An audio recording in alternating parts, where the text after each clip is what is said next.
আজকের recipe dory fish in lemon butter sauce. চলুন দেখি কি কি লাগছে এর জন্য। ফার্স্টে আমি কিছু চিলিস কেটে নিচ্ছি। আমি এখানে নিয়েছি রেড চিলি এবং গ্রিন চিলি। দেখতে সুন্দর লাগে কালারের জন্য দুই রকমের চিলি ইউজ করছি। আপনি চাইলে একটা ইউজ করতে পারেন যেটা আপনার কাছে অ্যাভেলেবেল থাকছে।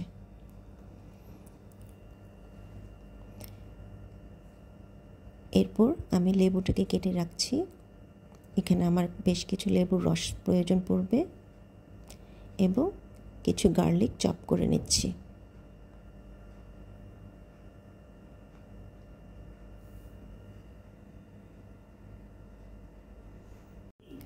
এখন আমি মাছটাকে পরিষ্কার করে একটু শুকনো কিচেন টাওয়াল দিয়ে মুছে নিচ্ছি যাতে কোনো এক্সেস পানি না থাকে।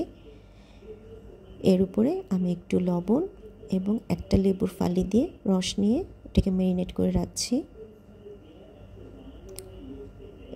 এরপর আমি এর উপরে ড্রাই কর্নফ্লাওয়ার ছিটিয়ে দিচ্ছি। দুনো পাশে সুন্দর করে লাগাতে হবে কর্নফ্লাওয়ারটা। এই পর্যায়ে একটা প্যানে তেল গরম করে আমি মাছগুলো ভেজে নিচ্ছি। বেশি কড়া করে ভাজতে হবে না, জাস্ট কর্নফ্লাওয়ারটা সুন্দর করে গোল্ডেন হলেই নামিয়ে ফেলব।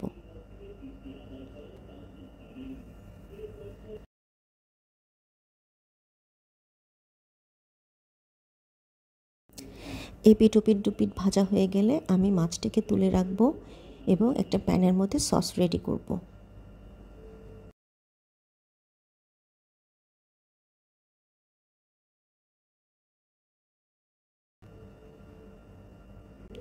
তার জন্য আমি প্যানে প্রথমে বাটার নিয়ে নিয়েছি। এরপরে এর মধ্যে দিচ্ছি কিছু গার্লিকটা হালকা নরম হয়ে আসলে একটা সুন্দর ফ্রেগ্রেন্ট আসবে। এরপর আমি দিয়ে দিয়েছি red chilli and green chilli এবং কেটে রাখা লেবুগুলো চিপে চিপে রসগুলো নিয়ে নিলাম। এই পর্যায়ে আমি লেমন সসটা তুলে রাখলাম, কারণ বেশি যদি রান্না করে ফেলি তাহলে লেমন থেকে তিতো ভাবটা চলে আসবে এবং মরিচটার থেকেও প্রচণ্ড পরিমাণ ঝাল বেরিয়ে আসবে।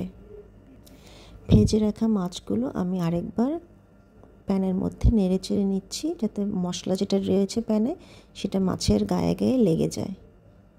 এরপর আমি মাছগুলো একে একে করে একটি সার্ভিং ডিশে তুলে নিলাম এবং রেডি করে রাখা লেমন বাটার সসটি আমি উপর দিয়ে দিলাম। বাস হয়ে গেল আমার লেমন বাটার ডোরি ফিশ